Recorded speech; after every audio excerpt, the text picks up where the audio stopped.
அல்ல ஸ்டூடெண்ட்ஸ், நம்ம பசங்களுக்கு லாஸ்ட் மினிட் கொஸ்டின்ஸ் ரொம்ப இம்பார்ட்டண்டாக இருக்கக்கூடிய டாப் 10 கொஸ்டின்ஸ் போட்டிருக்கேன். உரைநடையோட சிறுவினாவும் செய்யுள் சிறுவினாவும் போட்டிருக்கேன். முக்கியமாக நெடுவினால இதில் கம்பல்சரி நீங்கள் படிச்சு ஆகணும் அப்படின்ற மாதிரி நான் போட்டிருக்கேன்ப்பா. முக்கியமான மேட்ரு அணி ப்ளஸ் நயம், இது எதெல்லாம் இம்பார்ட்டன்ட் இருக்குது, நயத்தில் நீங்கள் எப்படி இருந்தால் ஃபுல் மார்க் எடுக்கலாம் அப்படின்ற மாதிரி நான் பசங்களுக்கு ஃபுல்லாக சொல்ல போகிறோம்பா. ஸோ வீடியோ வந்து ஃபுல்லாக பார்த்துட்டு எல்லா கொஸ்டினும் டக்குன்னு படிக்க ஆரம்பிச்சிருக்கோம். ஆல்ரெடி படித்த கொஸ்டினாக இருக்கும். ஏதாச்சும் ஒரு சில கொஸ்டின்ஸ் இந்த கொஸ்டினில் படிக்காமல் இருக்கீங்கன்னா டக்குன்னு படிச்சிருங்க. கண்டிப்பாக 100% சொல்லலாம் இதுலேருந்து நாளைக்கு உங்கள் கொஸ்டின் பேப்பரில் கொஸ்டின் வருது. சரிங்களா, எந்த ஒரு மாற்ற கருத்து இல்லை.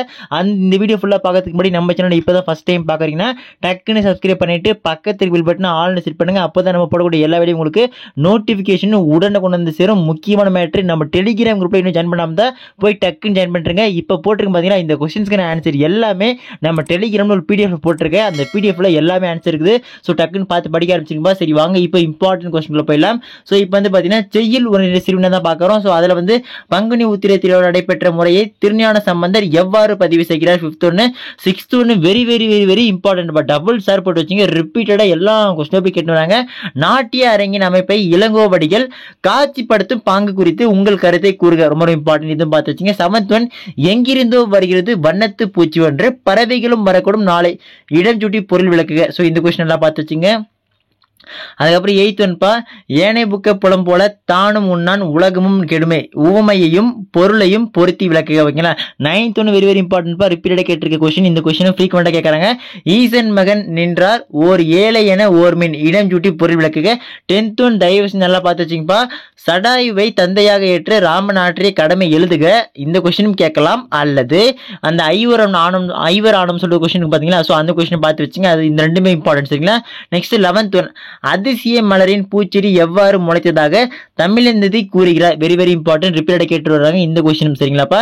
ஸோ அதுக்கு அடுத்து உரைநடை சிறுவினாப்பா. தயவு செஞ்சு பசங்களா, நம்ம பசங்க உரைநடை சிறுவினால இதில் இருக்கிறதுல மேக்ஸிமம் படிச்சிருப்பீங்க. 1-2 படிக்காமல் இருக்க வாய்ப்பு இருக்குது.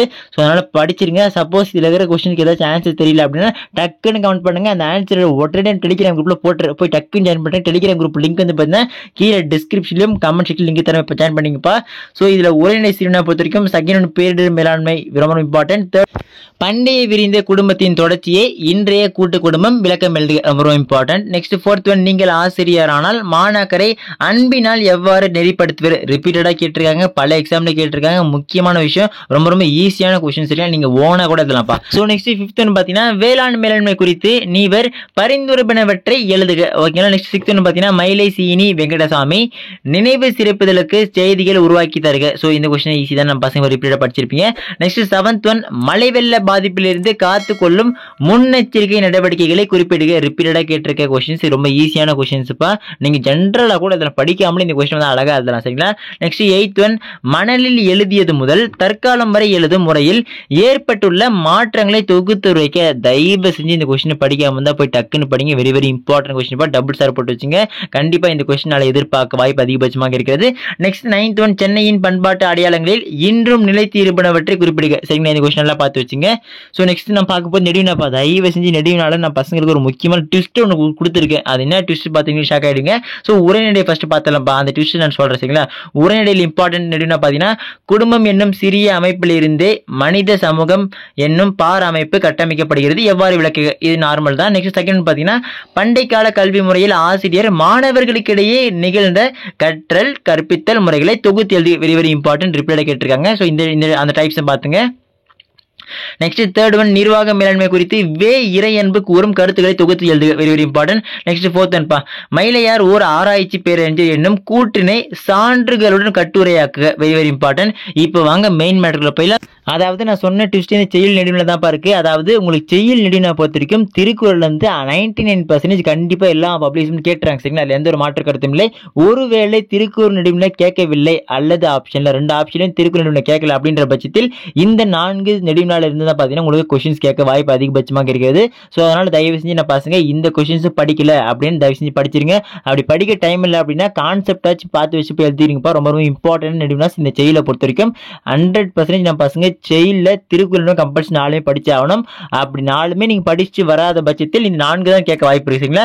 So next துணைப்பாடப்பா. துணைப்பாட பொறுத்தவரைக்கும் ரொம்ப ஈஸியான கொஸ்டின் தான் உங்களுக்கு தெரியும். பாரதியின் கடிதம், உரிமை தாகம், நடிகை திலகம், அதுக்கப்புறம் இந்த சங்ககால வரலாற்றை அறிந்து கொள்ள இந்த புகழர் கல்வெட்டு வந்து எவ்வகை கேள்வி வந்து பயன்படுகிறது. ஸோ சரிங்களா.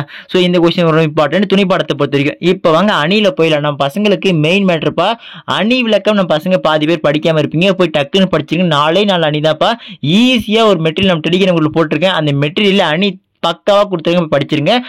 பொருள் வேற்றுமை அணியை சான்றுடன் விளக்குக. செகண்ட் ஒன்று ஏகதேச உருவக அணியை சான்றுடன் விளக்கு. Very very important. நம்ம பசங்களுக்கு அந்த மெட்டீரியல் வந்து பார்த்தீங்கன்னா டெலிகிராம் குரூப் இருக்கு, லிங்க்ல போய் ஜாயின் பண்ணுறங்க. அந்த மெட்டீரியல் இருக்கும். அந்த மெட்டீரியல் அணியை வந்து எல்லாமே ஒரு 3 லைன் தான் வரும். சரிங்களா. அது அதனாலே போதும், ஃபுல் மார்க் எடுத்துடலாம் அணியில பொறுத்த வரைக்கும். ஓமை அணி சான்றுடன் விளக்குக, நிரல் நிறை அணி சான்று தந்து விளக்குக. அதுக்கப்புறம் உங்களுக்கு வந்து திணைத்துறை சொல்லிட்டு செகண்ட் கொஸ்டின் வரும். சரிங்களா. அதுலேயே அடுத்த கொஸ்டின் ஒன்று வரும். ஸோ அது வந்து பார்த்தீங்கன்னா இந்த பாடான் திணை சான்றுடன் விளக்குக. அப்படி இல்லைன்னா செவி அறிவு ஊரா துறையை சான்றுடன் விளக்க. ரொம்ப ரொம்ப இம்பார்ட்டன்ட். இந்த 2 துறையும் படிச்சிங்க, வெரி வெரி இம்பார்ட்டன்ட். கண்டிப்பாக கேட்க வாய்ப்பு அதிகபட்சமாக இருக்குது. மோஸ்ட் எக்ஸ்பெக்டட் கொஸ்டின்ஸ்ல இந்த கொஸ்டின் சொல்லுவோம். சரிங்களா. அதுக்கு அடுத்து நயம் பாராட்டத்தில் பசங்களை நம்ம பசங்களுக்கு மார்க் தூக்கி தரதே இந்த நயம் பாராட்டத்தில் தமிழாக்கம் இந்த டாபிக் தான். ஸோ அதனால நல்லா பார்த்துங்க. நயம் பாராட்டத்தில் பொறுத்த வரைக்கும் ஒரு பாட்டை கொடுத்துட்டு அதோட மைய கருத்தை எழுத சொல்லுவாங்க. மைய கருத்தை எழுதி சொல்லிட்டு ஏதேனும் 3 நயங்களை சொல்லுவாங்க. சரிங்களா. எழுத சொல்லுவாங்க. அந்த 3 நயம் நம்ம பசங்க தயவு செஞ்சு இந்த எதுகை நயம், மோனை நயம், ஏப நயம், இந்த 3 நயத்தில் எழுதுங்கப்பா. இருக்கிறதுலே ரொம்ப ரொம்ப ஈஸியான நயம் இந்த 3 நயம் தான் சொல்வேன். எதுக்கு என்ன உங்களுக்கு தெரியும், 2ஆம் எழுத்து 1 வருவது, மோன நயம் முதல் எழுத்து 1 வருவது, ஏப நயம் கடைசி வார்த்தை 1 வருவது. ஸோ இந்த 3 நயம் பார்த்தீங்கன்னா கண்டிப்பாக உங்களுக்கு கொடுக்க போற பாடல் நிச்சயமாக இருக்கும். ஸோ அதனால இந்த 3 நயம் நல்லா பார்த்து வச்சுங்க.